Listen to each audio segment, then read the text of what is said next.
Adapté du manga culte Gantz de Hiroya Oku, ce film nous plonge littéralement dans un univers où la mort n'est que le début. C'est un film totalement étrange, c'est un film totalement innovant. Naturellement, il faut que je vous en parle. Mais avant cela, n'oubliez pas, si vous n'êtes pas abonné, pensez à le faire, pensez à la petite cloche pour les notifs, mais surtout pensez à mettre en commentaire ce que vous pensez de ce film. Let's go! Alors tout d'abord, fiche technique de ce film. Il a pour titre Gantz et il est réalisé par Shinsuke Sato. C'est l'adaptation d'un manga du même nom. Il est rattaché au registre de la science-fiction. C'est un film japonais de plus de 2 heures, avec l'histoire suivante.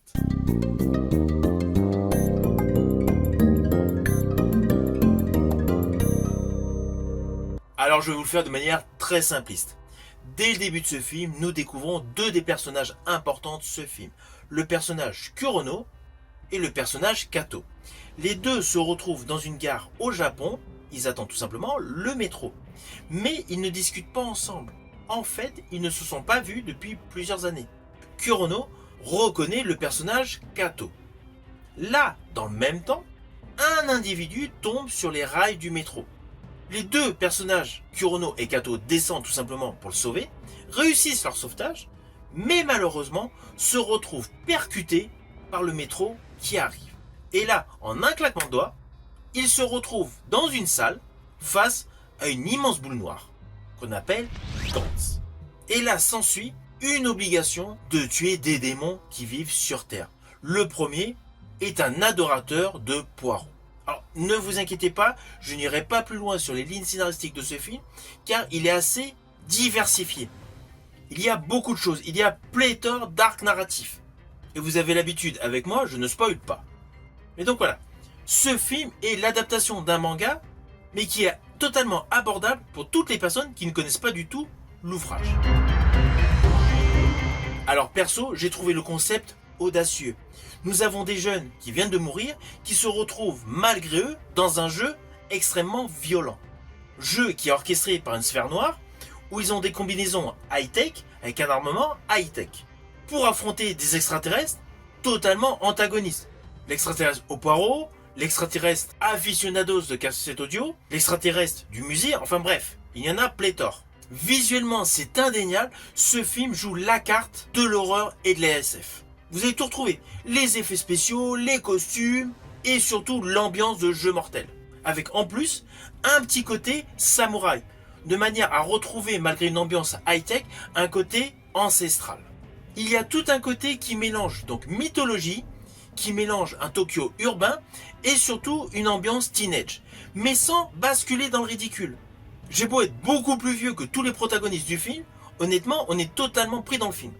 Ceci dit, il faut aimer les combats, les séquences d'action. Il y a certes quelques moments d'émotion, mais la principale chose de ce film est naturellement l'action. Car on va pas se mentir, il y a peu de vrai travail scénaristique sur les personnages. Nous avons la colonne vertébrale, l'axe central de chaque protagoniste, mais c'est tout. Après, il y a ce fameux combat avec des extraterrestres, avec la volonté d'acquérir les 100%, les 100 points.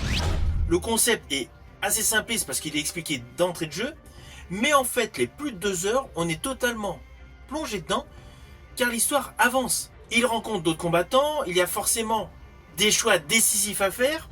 Bref, on est vraiment dans un jeu collectif où l'action est reine au cœur de la science-fiction.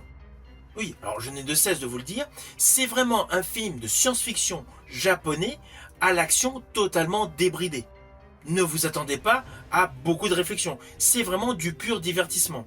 Et pour information, sachez que ce film, lors de sa sortie en 2011, a fait de beaux scores au box-office. De ce fait, il y a eu un opus 2. Alors l'opus 2 c'est pareil, je l'ai observé, c'est vraiment dans le même concept. Je vous invite d'ailleurs également à le découvrir.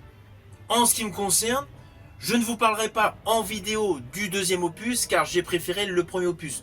Le second opus est plus dans la répétition des scènes d'action. Là, celui-ci a vraiment un côté innovant face à chaque extraterrestre.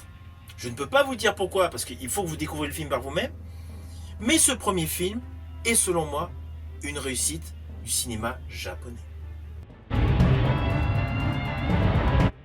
Alors au final, naturellement, c'est un film que je vous invite à découvrir. Il est disponible actuellement sur certaines plateformes de streaming, mais également par le biais de supports physiques via DVD ou Blu-ray. En ce qui me concerne, je fais partie de ceux qui ont apprécié ce film. Une fois que vous l'aurez vu, ou si vous l'avez déjà vu, n'hésitez surtout pas à me mettre en commentaire tout simplement votre opinion. Je vous dis à bientôt pour une prochaine vidéo.